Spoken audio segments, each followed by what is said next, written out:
તો સૌથી પહેલા તો હરેક મિત્રોને જય હિન્દ. આપણે આજના વિડીયોની અંદર છે ને આઈપીઓ વિશેની ડિટેલ માહિતી લેવાની છે કે ભાઈ આઈપીઓ મને લાગતા નથી, બરોબર. આઈપીઓ હું એવું શું કરું કે જેથી મને આઈપીઓ લાગવાના ચાન્સ વધી જાય. તો આજે આપણે આ વિડીયોની અંદર આના વિશેની જ માહિતી લેવાની છે.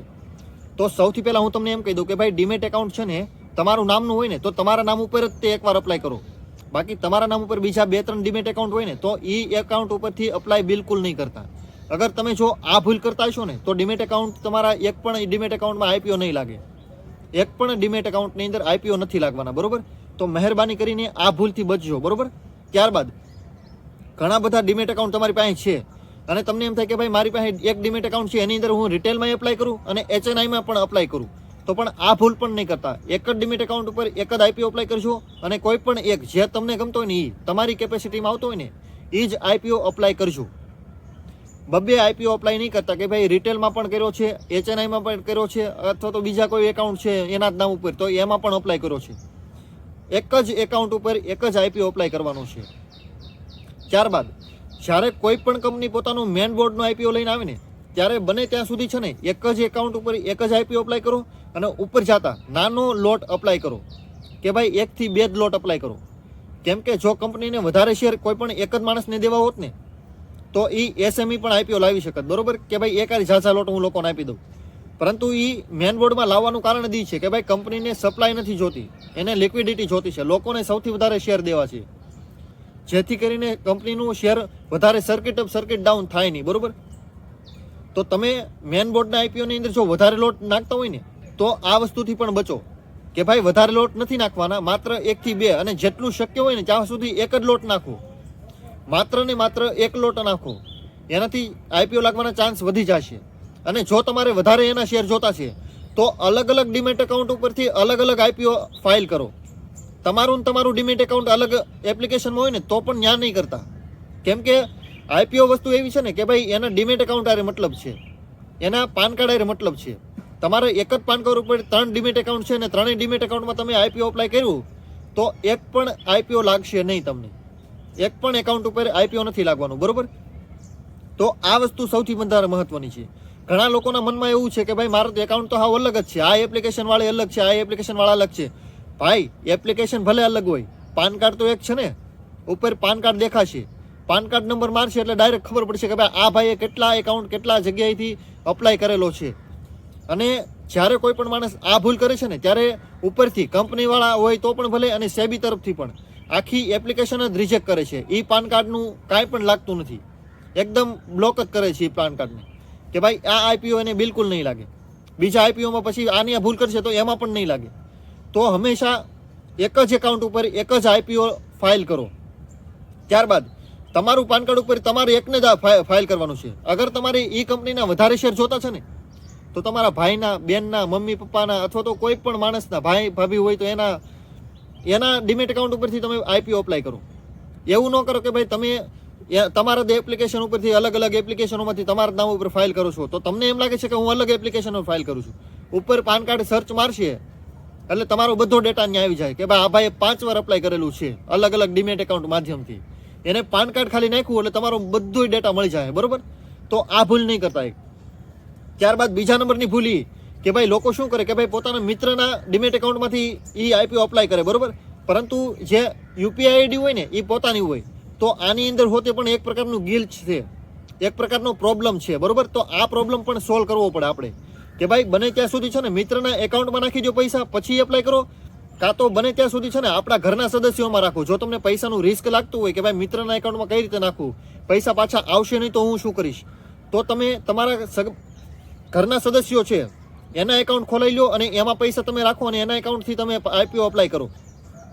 પરંતુ જો તમારી આપણે યુપીઆઈ આઈડી છે એ સેમ હશે ને તો પણ શાયદ એનું ઉપરથી ક્યાંક હોય એનું કે ભાઈ લિસ્ટ બનતું હોય અને યુપીઆઈ આઈડી સેમ હોય એ પણ બ્લોક કરી શકતા હોય ખરા, અથવા તો અમુકને લાગી જાય એવો પણ ચાન્સ હોય.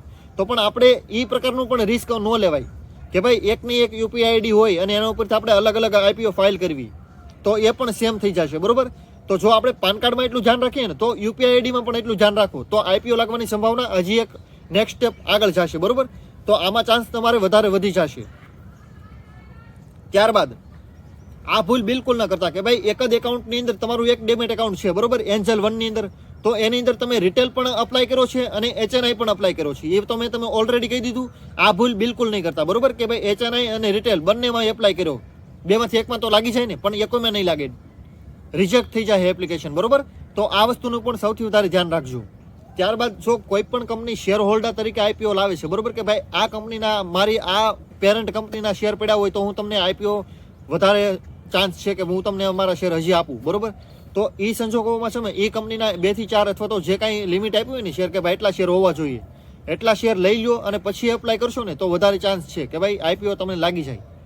શેર હોલ્ડર કોટા હોય કે ભાઈ આ કંપનીનો IPO તમને લાગે, બરોબર, તો એના માટે તમારે જો આ કંપનીના શેર હશે ને તો આમાં ચાન્સ વધારે છે. 10% એ લોકોને પ્રપોર્શન આપ્યું હોય કે ભાઈ આ કંપનીના શેર હશે તો આ લોકોને પહેલાં લાગશે, 10% લોકો આવા કાઢેલા હોય. તો એ રીતે હોતા કરી શકો કે ભાઈ એ કંપનીના શેર થોડાક દિવસ માટે લઈ જાઓ, IPO અપ્લાય થઈ જાય, લાગી જાય તો પછી ઓલા સેલ કરી દેવાના, આ ઓર્ડર જોતો હોય તો રાખવાના, એ પણ કરી શકો. તો આ રીતે તમારે બધી રીતે સમજવું પડશે. રિઝર્વેશન કોટા જોવો કે ભાઈ રિટેલને કેટલો આપેલો છે રિઝર્વેશન, કે ભાઈ રિટેલને કેટલા 10%, 15%, 25%, 50%, એને કેટલા પ્રકારનું ઇક્વિટી શેર હોલ્ડિંગ મળવાનું છે. આ વસ્તુ જોવો. એ પ્રમાણે તમે રિટેલમાં ભરો, HNIમાં વધારે હોય તો HNIમાં પણ ભરવું પડે. તમારે લાખો રૂપિયા ભેગા કરવા પડે, 2 લાખ રૂપિયા, 5 લાખ, 10 લાખ, જે કાંઈ તમારી બજેટ હોય, જે કાંઈ તમારે રૂપિયા કમાવાનું રિસ્ક મેનેટાઇઝ કરવું હોય, બરોબર, એ રીતનું તમારે મેનેજ કરીને તમારે આગળ વધવું પડશે, બરોબર. તો તમે આ વસ્તુ પણ જોવો, રિટેલમાં કેટલું પ્રપોર્શન આપેલું છે, HNIમાં કેટલું આપ્યું છે, વગેરે વગેરે. જેટલા ઇન્સ્ટિટ્યુશન છે એમાં એને કેટલું શેર હોલ્ડિંગ આપવાનું છે, કે ભાઈ 15%, 25%, 50%, 65%, 35%, આ રીતે અલગ અલગ હોય, બરોબર. તો આ વસ્તુ પણ જોવો.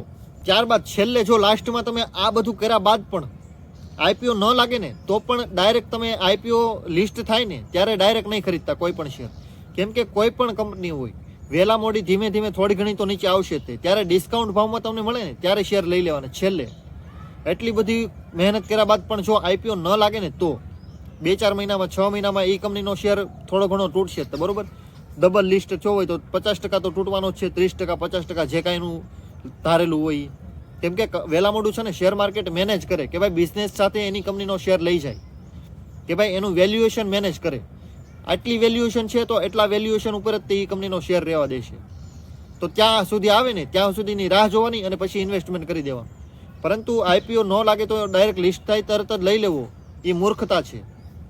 ડાયરેક્ટ પૈસા લગાડાય નહીં. IPO કોઈ પણ કંપનીનું લિસ્ટ થાય ને ત્યારે ડિસ્કાઉન્ટમાં થયો હોય તો વાત 2 નંબરની છે, પરંતુ જો પ્રીમિયમમાં થયો છે તો પછી આપણે એની રાહ જોવી પડે કે ભાઈ કંપનીનો શેર ક્યારે નીચે પડે છે.